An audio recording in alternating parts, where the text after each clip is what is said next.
Olá para você que está nos acompanhando. Começa agora o Entreato, seu novo espaço de diálogo profundo, análise e, claro, aquele olhar por trás da cortina de tudo que acontece no país. Eu sou Luana Queiroz, jornalista, repórter em rede nacional e, claro, sua apresentadora.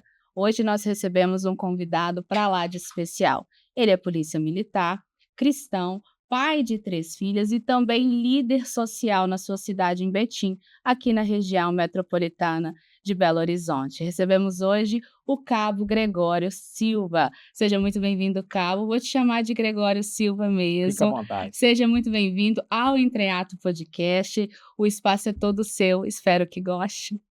Muito boa noite, obrigado pela oportunidade, pelo convite, né? A gente está muito feliz de estar aqui hoje. Parabéns pelo espaço, muito bem organizado, estruturado, né? E que seja um bate-papo bacana. Então a gente está disposto aí a escutar, a ouvir e a falar o que for necessário.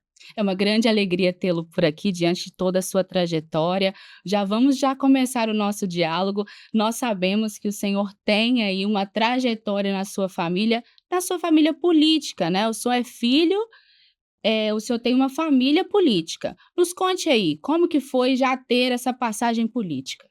Na verdade, meu pai, né? Meu pai, José Gregório da Silva, atualmente vereador Gregório Silva pelo segundo mandato na cidade de Betim, é o único político, vamos dizer assim, da família, né? Então a gente conseguiu ajudar na eleição dele no ano de 2020, mas o meu pai tem uma trajetória que iniciou-se na Câmara Municipal de Betim como porteiro, né. Então a gente fala que é o porteiro que chegou ao posto aí de vereador, né, e atualmente um dos vereadores aí mais atuantes da cidade de Betim, e a gente sempre nos bastidores, né, de forma voluntária, contribuindo na campanha, durante o mandato e tem feito uma boa gestão. Então o vereador Gregório Silva, meu pai aí, nos representa muito bem na política, a família está muito bem representada, não só a família, né, como todos aqueles moradores da cidade de Betim, a população em geral de Betim que confiou aí no vereador Gregório Silva.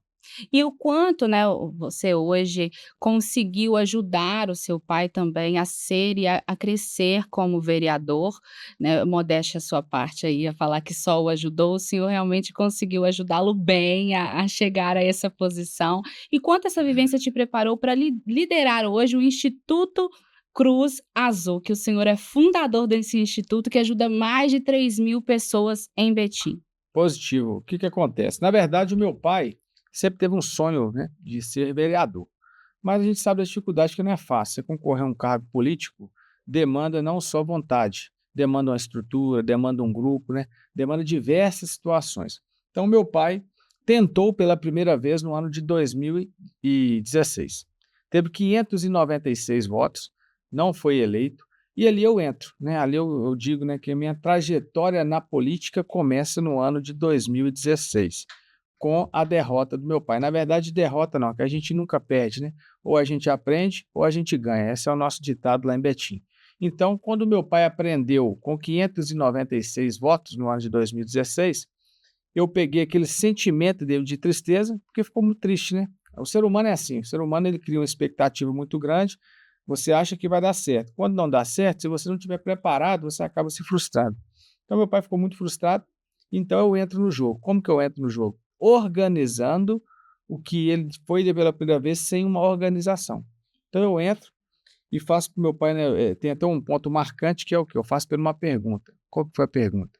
O senhor quer ser candidato ou o senhor quer disputar a eleição? Uau! Porque tem diferença. Candidato, né, qualquer pessoa vai lá, registra uma candidatura e vem para o pleito.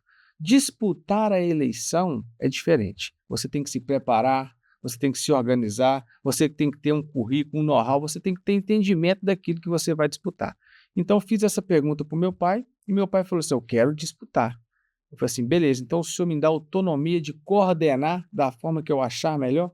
Aí meu pai falou assim: meu filho, confio em você, usa a minha foto, faz o que você achar melhor para mim, para você, para a cidade. Então eu começo a minha trajetória, eu costumo dizer que é um planejamento de 10 anos, que começa no dia 3/10 de 2016 e, se Deus permitir, vai chegar agora no dia 4/10 de 2026. Então é um recorte de 10 anos essa trajetória minha política. E quando meu pai me der essa autorização, né, porque o pai da gente, né, a gente tem que pedir benção, né. Com Então certeza. quando meu pai me deu essa autorização, o que que eu começo a fazer? eu não entendia nada do processo eleitoral.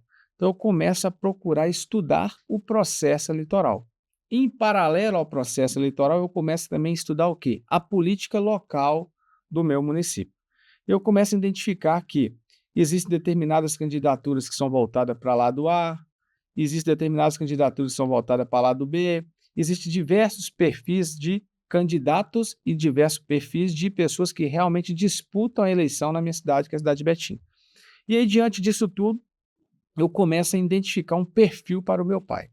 Qual que é o perfil do meu pai?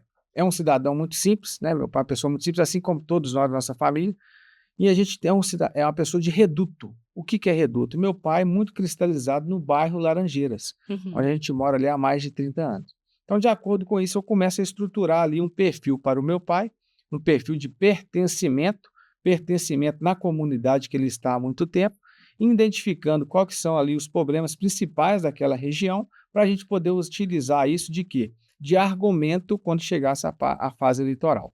Mas, em paralelo, eu começo a estudar ali o processo eleitoral e começo a identificar, porque eu não sabia nada, né? Como assim? Muitas das pessoas não sabem como que funciona realmente um pleito eleitoral, uma eleição Uhum. proporcional, né? Que é de vereador, de deputado. Aí eu comecei a entender, ó, peraí, tem que ter uma chapa, você tem que estar inserido num partido. Ali são diversas pessoas dentro de uma chapa que o mais votado que vai fazer, vai sentar na cadeira, ou senão 2, 3. Então começa a entender aquele processo, e aí eu identifico que a gente poderia procurar algum lugar para o meu pai. Eu gosto de falar muito na questão de partido, que hoje em dia quando você fala partido, as pessoas já fazem o link automaticamente com o quê? Com ideologia. Sim, É de direita, é de esquerda, muito né? polarizado ainda. Muito polarizado. E se você for trazer um recorte disso para dentro de uma eleição proporcional, você vê que isso tem pouca valia no pleito eleitoral. Sim. Por quê? Você vai identificar ali, ó, partido A, determinada legenda, X voto, Y, X voto. Então, o que que eu comecei a tentar identificar para o meu pai? De acordo com os princípios dele, porque não é um partido que vai alterar o seu princípio, né? Então, de acordo com os princípios do meu pai, um partido que era mais assemelhado a ele, identifiquei, gostei da chapa e ali a gente foi e disputou a eleição de 2020. E assim, com a organização, conseguimos montar um grupo, né, qualitativo, não quantitativo, porque a gente não tinha condição de ter muitas pessoas, mas tínhamos as pessoas certas, né? Não tínhamos muito recurso, né? O mínimo que tinha para disputar ali uma eleição a gente conseguiu estruturar para você ter um material digno de campanha, para você ter condição de se deslocar.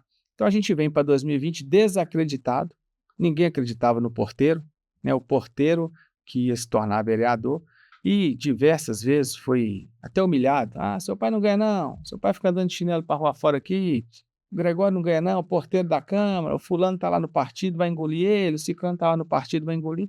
E eu não dei ouvidos para aqueles que não querem contribuir, como eu sempre fiz na minha vida. Eu sempre dou ouvido para aquele que quer contribuir. Aquele que não quer, eu escuto, aprendo e toco o barco. E nessa caminhada a gente chega em 2020 e aí a gente consegue, né? Eu ali na coordenação do meu pai, consigo, né?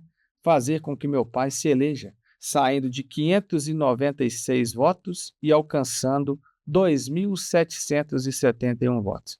Aí o porteiro se elege vereador, né? Algo inédito na cidade de Betim, inédito, tanto pela votação quanto pelo fato de ser um porteiro que se tornou vereador, né? Geralmente um candidato ele vai a primeira vez, depois ele dobra, aumenta um pouquinho, não. Meu pai já foi de 596 para 2.771, Quase 3 vezes o número. quase 3 vezes, praticamente quase 4 vezes se Quase for olhar. 4 vezes o número. Isso. E então o seu pai te influenciou a gostar de política? Sim, na verdade, eu aprendi a gostar da boa política, não da politicagem, que a gente tem que fazer, porque assim, a gente tem que ser honesto aqui, a Claro. população, a maioria da população está cansada de política. Mas quando você vai conversar com o cidadão, você explica para ele o que que realmente é uma política efetiva, uma política bem feita, ele entende que ele não está cansado da política. Ele entende que ele está cansado dos politiqueiros que estão na política. Porque a política é feita de pessoas, é o diálogo. Aqui estamos fazendo política, estamos conversando. Porque ainda precisamos de política. Precisamos. Precisamos disso para que a sociedade ela continue crescendo e se formalizando. Mas a Exatamente. gente não precisa é dessas questões que a gente ainda percebe que ainda nos rodeiam. Concordo plenamente com o senhor. As interferências, né, tem um ditado muito bonito que fala que: "Para que o mal prospere, basta que os bons não façam nada". É Então, verdade. se a gente não participar da boa política, realmente o mal vai prosperar. Então, diante disso, a gente veio ali, meu pai foi eleito, Então né. por isso que o senhor está se candidatando? Por isso que eu coloco o meu nome sim à disposição, né, como um pré-candidato a deputado estadual, porque essa construção que eu fiz de 10 anos, eu até esqueci de te falar, quando eu faço a pergunta chave para o meu pai: "O senhor quer ser candidato ou o senhor quer disputar a eleição?", e ele me responde que quer disputar a eleição, eu faço para ele uma afirmação. Qual a afirmação que eu fiz?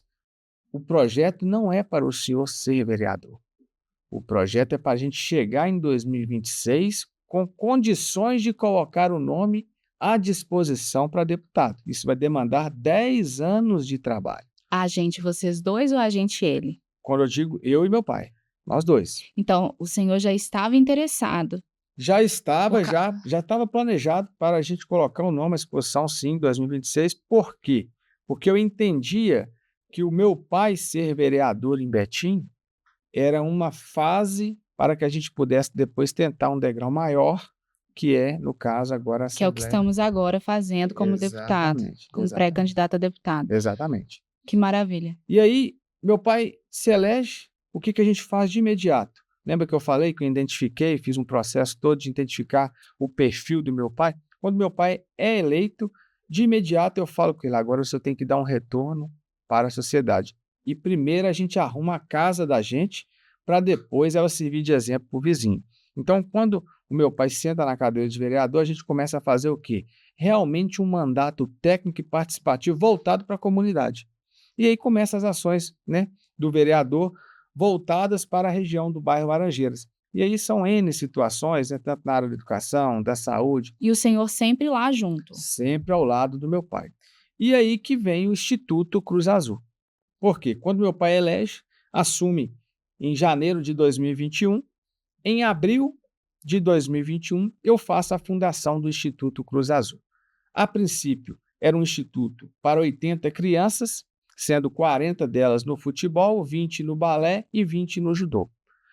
Só que eu, inocente que fui, não percebi a carência que existia na minha região de projetos sérios e sociais. Por que que eu não percebi? Porque eu achei que não ia dar 80 crianças. Aí eu abro a inscrição, uma semana de inscrição. Com 2 dias eu já tinha mais de 80. Com uma semana eu já tinha 300 crianças inscritas no Instituto Cruz Azul. E eu falei assim: "E agora? Planejei para 80, como que eu vou atender 300?".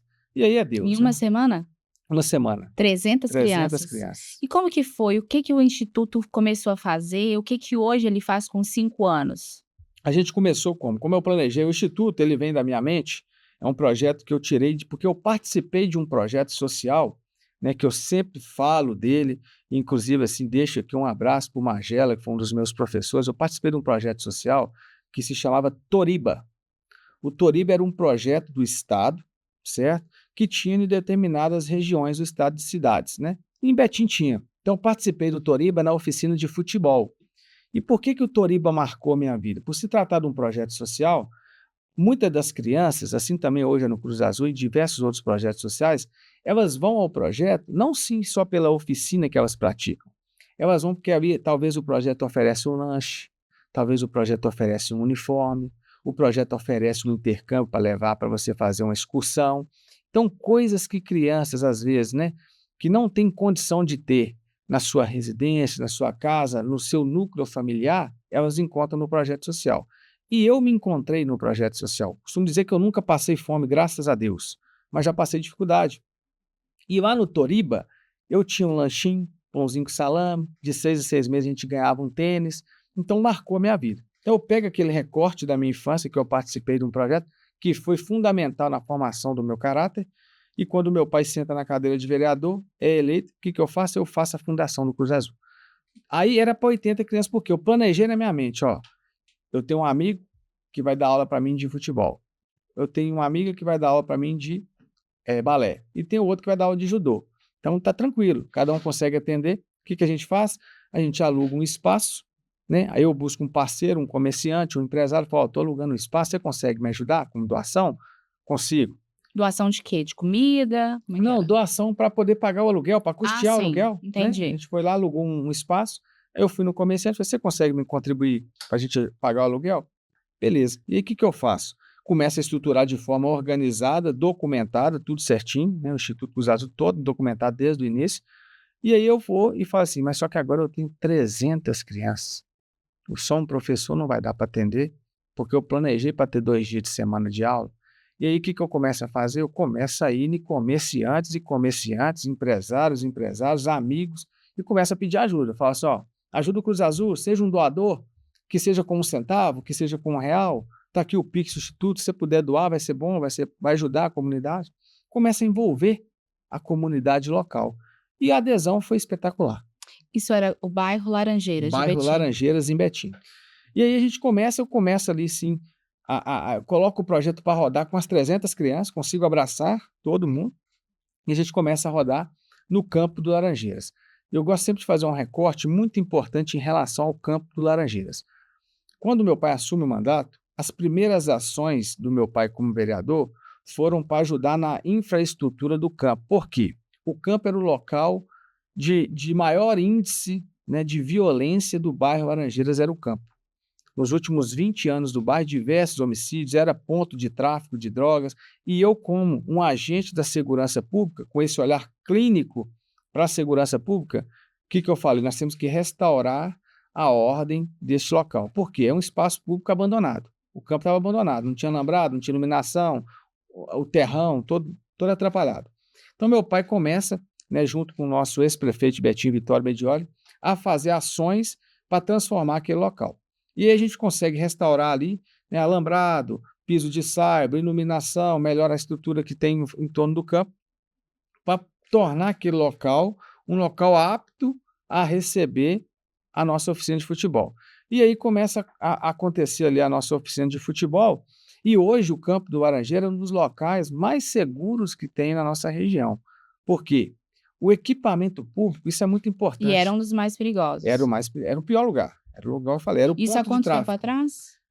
Há 5 anos atrás, do mandato do vereador Gregório Silva em diante, a região é outra.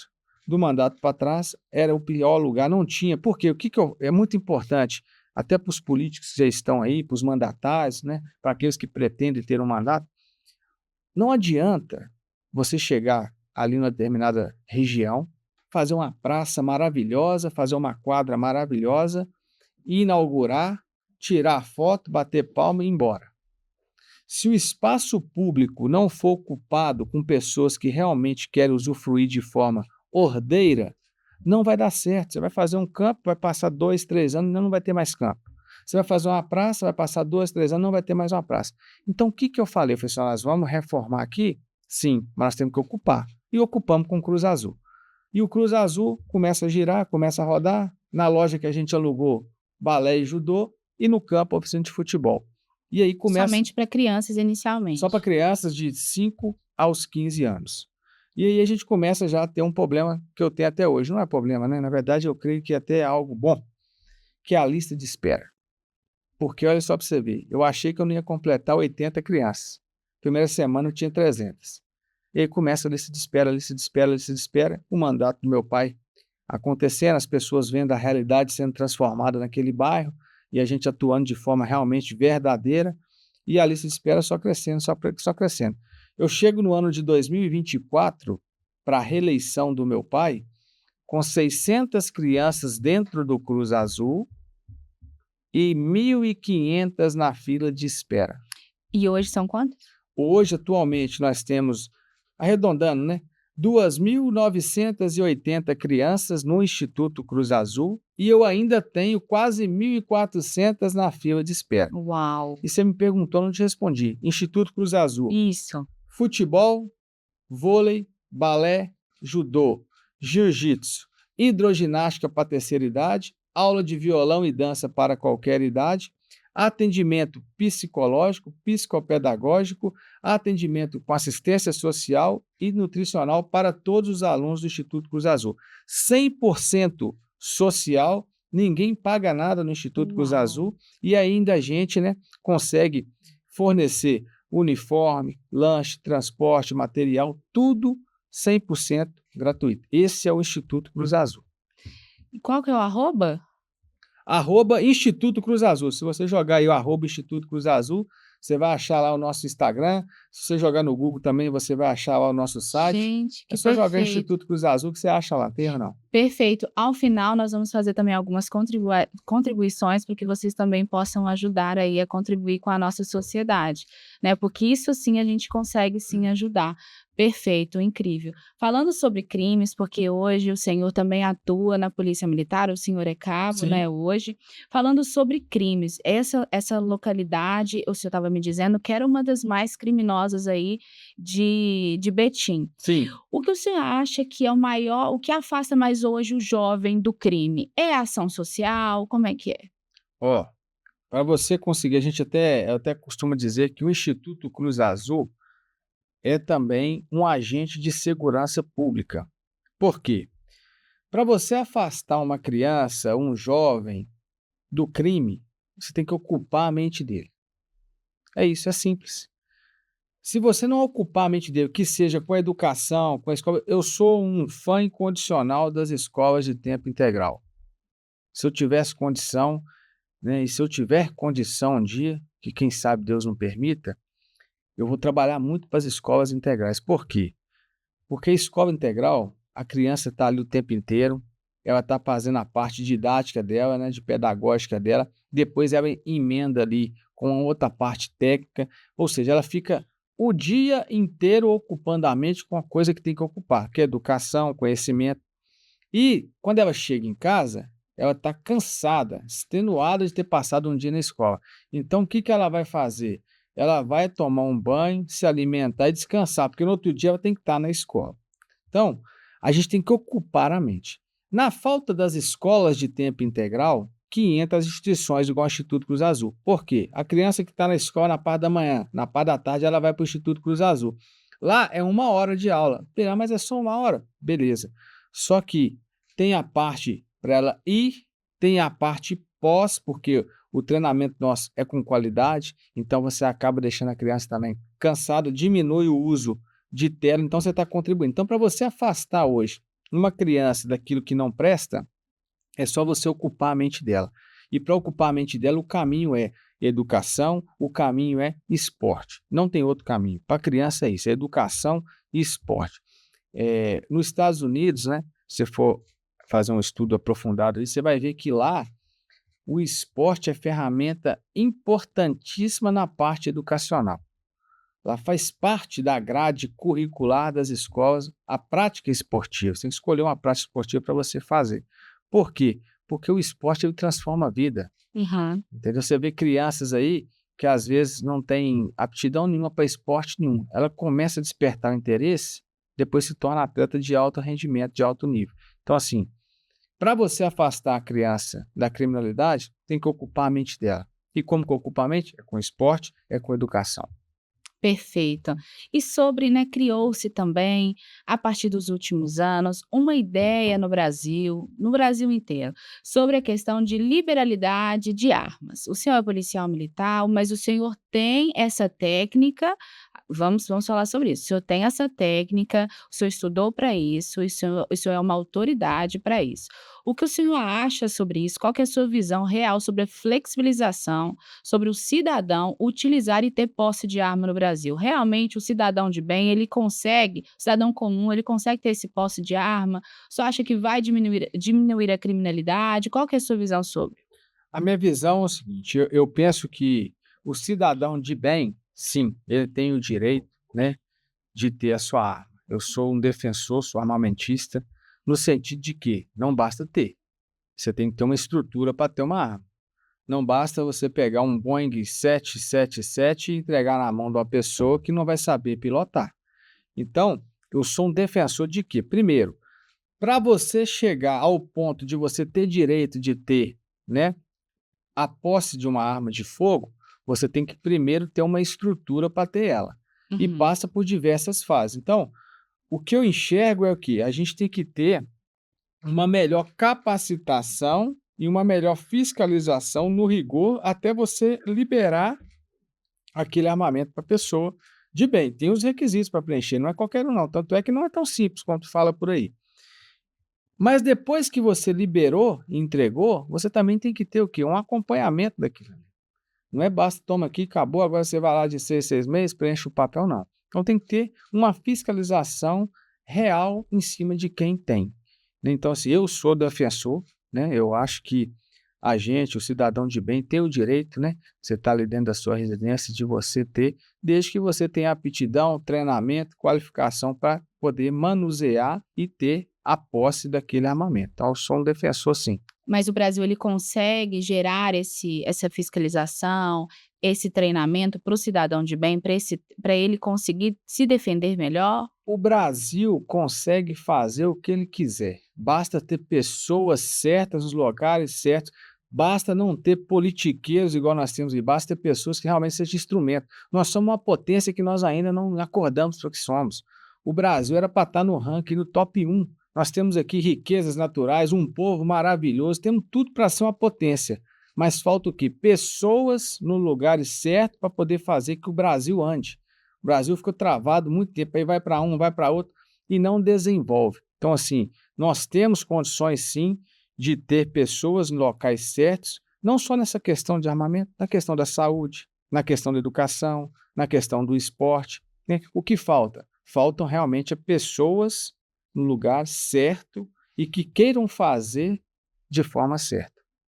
Agora falando sobre a sua candidatura, fale mais sobre os seus objetivos, um pouco também sobre o que o senhor quer levar, quais pautas o senhor quer levar para a nossa Câmara.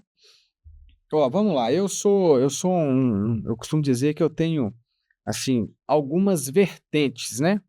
Então, a primeira delas, eu não posso negar, é que se Deus permitir, né, a gente aí está na caminhada de pré-candidato a deputado estadual, mas se a gente chegar, né, a ter um mandato de deputado, se Deus permitir, o povo, né, aprovar, qual que é a minha primeira intenção? A gente tem que ter pertencimento.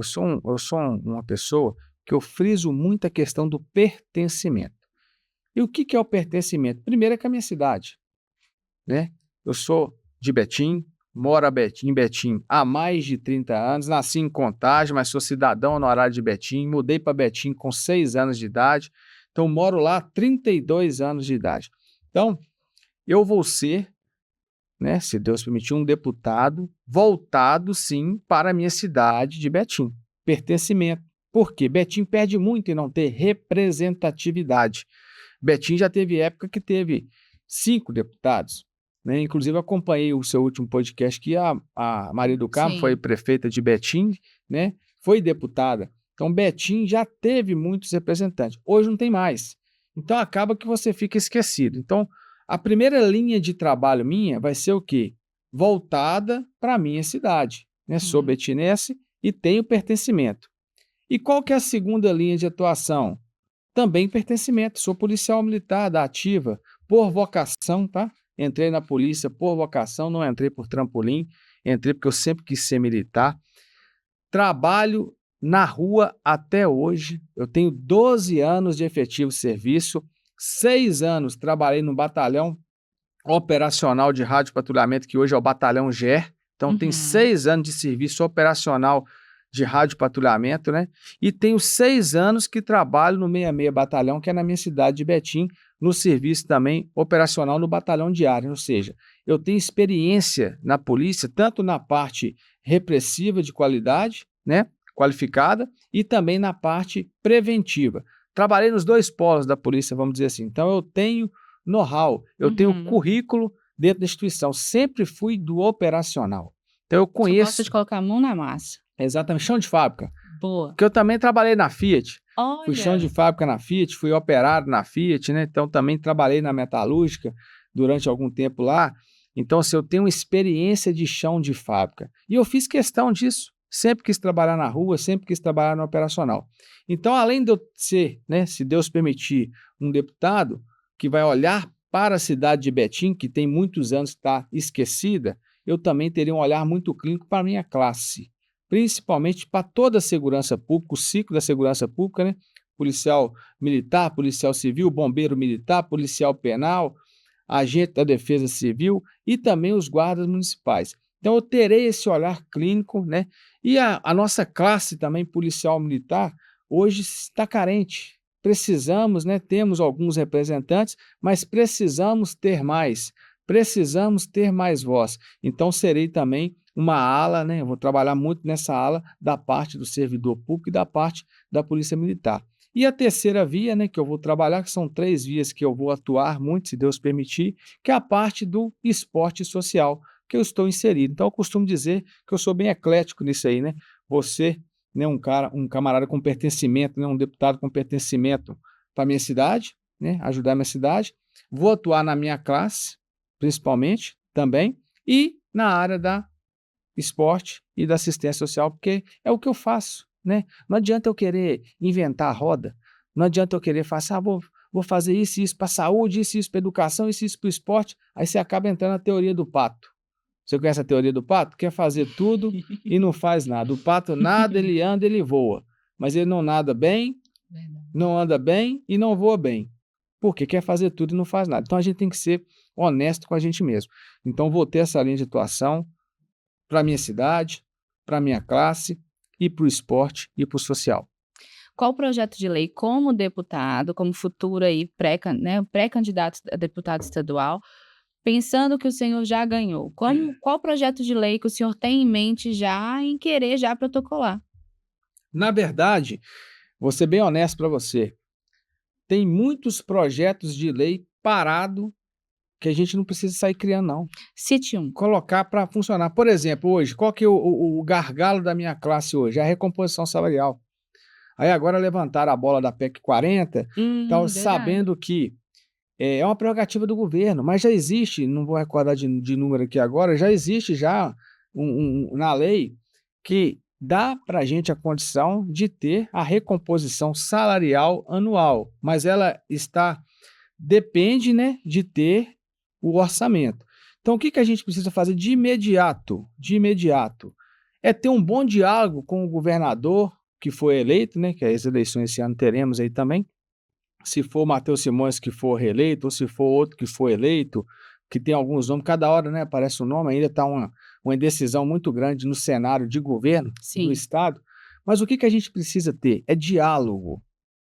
Hoje eu enxergo, humildemente, a minha opinião, que falta diálogo, porque a classe nossa, a nossa classe, o servidor público em geral da segurança, ele ficou esquecido, né. O ex-governador de Minas Gerais, né, Romeu Zema, quando assumiu o mandato, fez um compromisso com a nossa classe e depois não cumpriu, né, deixou a gente a ver navios. Vamos falar qual aqui para a gente relembrar aqui O para o nosso. compromisso da recomposição, ele falou, quando ele assumiu, falou que ia dar recomposição de 40 e poucos por cento, e acabou que deu, se eu não me engano, foi 13, e depois as outras 2 que teria que dar não deu, né. Então, a gente ficou, a ver navios nisso.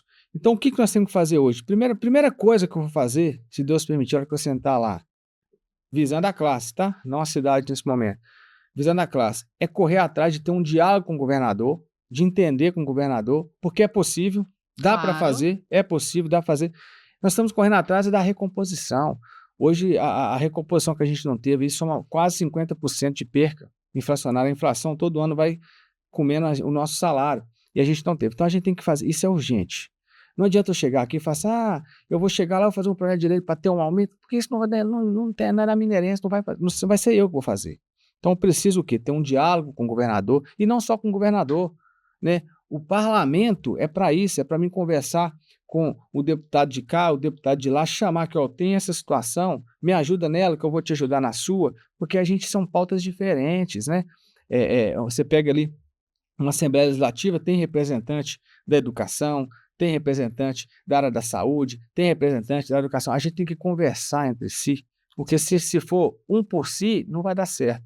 Então, a minha prioridade é ter um diálogo, eu quero ter um canal aberto com o próximo governador do estado, porque eu sei que se eu tiver um canal aberto com o próximo governador do estado, ele vai ser sensível, porque eu vou mostrar para ele que eu sou chão de fábrica. Eu sou intramuros e eu sou extramuros, eu conheço a realidade da minha classe, eu sei as dificuldades que nós temos, então eu consigo conversar com eles de conhecimento empírico. Eu não escutei num livro e estou falando, não. Então a gente tem que ter esse diálogo. Então a primeira ação minha, voltada para a classe, será trabalhar em cima disso. Em cima de quê? Do governador fazer o que ele tem que fazer, que isso é uma prerrogativa do executivo, mandar para casa para poder deixar aprovada a lei da nossa recomposição anual, sem depender de nada. Chegou no ano, tem, porque dá para fazer, dá para fazer. E voltando para minha cidade, né? A primeira ação que eu vou ter para a minha cidade de Betim e para a região, porque Betim é protagonista, mas em torno de Betim tem muito coadjuvante. Tem cidades ao entorno de Betim ali, São Joaquim de Bicas, Igarapé, Mário Campos, Sarzedo, que precisa também ter esse E abraço. acabam sendo esquecidos. Acaba sendo esquecido porque são cidades, né, com população menor, mas estão ali, ó, área limítrofe com a gente. Então a gente tem que abraçar essa região, a gente fala ali Médio Paropeba, né, essa região Uhum. toda ali, né? Então assim, por quê? Porque tem muitas pautas ali que estão esquecidas, como Betim. E a principal dela é a representatividade. A gente tem que ter representatividade. Eu gosto sempre de citar o exemplo de um bolo. Vamos supor que a gente tivesse um bolo aqui agora, né? Quem ia comer deste bolo? É eu, você e quem está aqui no estúdio, né? Por que que eu estou citando o bolo? Hoje, Betim, ele não participa das conversas que tem lá na Assembleia. Imagine que lá tem um bolo. Ó, chegou aqui, ó, tem um bolo aqui na Assembleia. Vamos debater sobre esse bolo. Ah, esse bolo é melhor ser aplicado aqui, é melhor ser aplicado ali. Betim não discute, não tem representante lá. Porque não temos deputados lá. Não temos. Então, você não participa das conversas, então você não tem representatividade. E Betim precisa ter representatividade. Uma cidade com quase 500.000 habitantes, uma cidade com quase 300.000 eleitores, não tem um deputado?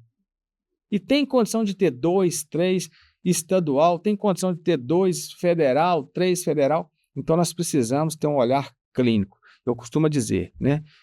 Quem é de Betim apoia Betim. Já passou da hora da gente ser coadjuvante, está na hora da gente ser protagonista. É verdade. Qual que é o maior desafio de Betim hoje? Segurança, saúde, oportunidade para os jovens? Bem resumidamente. O maior desafio de Betim hoje, eu creio que é um dos maiores desafios de quase todas as cidades do Brasil. Saúde. É o maior desafio. Porque a saúde é algo que não tem classe. Vamos supor que você está ali, o Betim, tem uma rodovia que corta Betim, certo? 381. Aí vamos supor que você é de classe alta, você está lá dentro da sua BMW, atravessando a rodovia de Betim. Deus o livre, acontece um acidente com você. Eles não vai ter tempo de falar assim, vou levar você lá para o hospital X, que não. Direto, a prioridade é salvar a sua vida. Vai te levar para o regional, que é o hospital mais próximo do Isso Betim, vai te mesmo. levar para a UPA do Teresópolis, que é mais próximo da rodovia. Então, a saúde, ela é prioridade independente da classe. E Betim hoje tem um problema muito sério. Por quê? Porque Betim é como se fosse ali o satélite das cidades que estão em torno. Hoje o Hospital Regional de Betim, ele recebe demanda de quase 20 cidades. Então acaba que sobrecarrega a saúde do município e cai tudo no colo do prefeito, que muitas das vezes não é o culpado total. Então o que a gente tem que ter? A gente tem que ter um diálogo também voltado para essa questão da saúde, de entender que Betim ou as cidades que estão em torno, a gente faz um trabalho junto para poder fortalecer a saúde do município, porque senão a gente não aguenta, a gente atende gente de tudo quanto é lado. E eu tenho um planejamento muito alinhado, que se Deus permitir a gente sentar numa cadeira de deputado, de fortalecer essa parte do social na cidade de Betim. Hoje, se o Cruz Azul tem condição de atender 3.000 crianças, a nossa missão é atender 30. E não só em Betim, é ampliar. Porque eu enxergo de coração, tá? Não estou puxando a sardinha porque a gente tem uma instituição séria, não, mas eu enxergo que através do esporte você transforma a vida. Não sei se você sabe, a cada R$ 1 que você investe no esporte, você economiza 4 na saúde. E, além disso, o esporte, como eu te disse no início aqui, é um agente de transformação de vida que também te previne de situações de segurança pública no futuro. Eu falo isso porque eu tenho conhecimento. Perfeito. O nosso tema também do Entreato é o que gera o Entreato, são os desafios da política do Brasil. A nossa última pergunta aqui, então, é o que, na sua visão, que o senhor acha realmente que é o grande desafio da política brasileira hoje? O grande desafio hoje da política brasileira, primeiramente, né, assim, na minha humilde opinião, é a gente entender que reformas são necessárias, inclusive uma delas a reforma política, né. Tudo indica aí que passando as eleições agora vai voltar essa pauta que está parada lá, se eu não me engano já passou em todas as comissões, que esse negócio de a gente ficar tendo eleição de 2 em 2 anos, a minha opinião, tá, Uhum. é muito ruim. Por quê? Você acaba uma eleição, já praticamente já começa a outra, e ao invés de você acabar a eleição e ir fazer aquilo que tem que fazer, cuidar do mandato, cuidar da cidade, cuidar do município, cuidar do estado, já está preocupada com a próxima eleição. Então, a reforma política, para mim, é uma das coisas que tem que ser rapidamente executada no país. Senão, não vai andar. Não adianta, não adianta, porque é algo que trava todas as outras pautas. E outra coisa também que é muito importante, está na hora também de rever a questão do Supremo. Como que funciona para você chegar no Supremo? Está na hora de rever, porque do jeito que é também, acaba que politizou demais, né? O guardião da lei acabou entrando numa esfera que eu acho que não deveria ter entrado, né? Tá lá para guardar a lei. Chegou lá, tá certo, tá conforme a lei, ok. Tá de acordo, não tá de acordo com a lei, então toma as providências que tem que tomar. E acabou politizando demais. Eu tenho 38 anos de idade, eu comecei a ver falar de ministro do Supremo, foi quando o Joaquim Barbosa saiu, que ele aposentou. Aí Uhum. sumiu de novo. Aí depois eu comecei a ver falar de ministro supremo, foi Mais velho. 2018 para cá, Uhum. né? Quase ninguém você via falar que Quando ó, tem o polarizou. Supremo, né? Quando polarizou, exatamente. Então, eu acho que é uma das prioridades, a reforma política e entender também essa questão do Supremo. Bom, a conversa tá ótima, quando a gente não vê o relógio, quer dizer que a conversa rendeu e o papo foi super enriquecedor. Bom, eu quero te agradecer, Gregório, muito obrigada. Nós não trouxemos, gente, o presente, né, mil perdões, mas vamos estar entregando amanhã perfeitamente. Vamos deixar agora um recado para os nossos, né, para o eleitor dele e fazer também um merchan do Instituto Cruz Azul, deixar também o Pix para quem quiser ajudar, porque, gente, a ação social nós precisamos ajudar, enriquecer a nossa sociedade, as nossas ações sociais realmente, porque olha só, um instituto sério, que está aí há mais de 5 anos, então vamos fazer agora a nossa ação social com certeza, pode falar. Se você me permite, vou até quebrar o protocolo, né? Você não trouxe o presente, não esquenta a cabeça com isso, fica tranquila, mas eu trouxe um presente para te Olha só, entregar. Eu vou te entregar aqui, ó. Você é simples, tá? olha só que lindo, Mas é de gente. coração. É a camisa do Instituto Cruz Azul, Olha né? que linda. Não tem mexão maior do que essa, não, que é vestir a Com camisa, né? certeza eu vou usar, vou tirar fotos, olha só que linda. É simples, mas de coração, Não, tá? amei, muito É obrigada. um presente não do Cabo Gregório, tá? Isso é um presente de todos os voluntários, todos os colaboradores, todos os alunos do Instituto Cruz Azul, para você aqui do Entreato. Muito obrigada, com certeza eu amei, muito obrigada. E sigam lá, @Instituto Cruz Azul, e todo R$ 1 que você puder ajudar, já é uma grande ajuda. Sim, com certeza. Por gentileza, fale agora o Pix. É só você entrar lá nas redes sociais do Instituto Cruz Azul, @Instituto Cruz Azul. No perfil do Instituto Cruz Azul, na biografia do Instagram, lá tem o Pix, tudo certinho, que é o CNPJ da instituição. Não importa que seja 1 centavo, o que você fizer, o que seu coração mandar, será muito bem-vindo. O Instituto está de porta aberta para te receber. Quem quiser fazer uma visita, vê de verdade, porque contra fatos não argumenta, acontecendo social. Pode visitar o Instituto Cruz Azul, está localizado na rua Andorinhas, 201, no bairro Laranjeiras. A nossa sede administrativa fica em frente ao campo do Laranjeiras. Tem todas as informações, se jogar no Google você acha, se jogar no Instagram você acha, @Instituto Cruz Azul. Aproveitar para agradecer, né? Obrigado pela oportunidade de estar aqui hoje.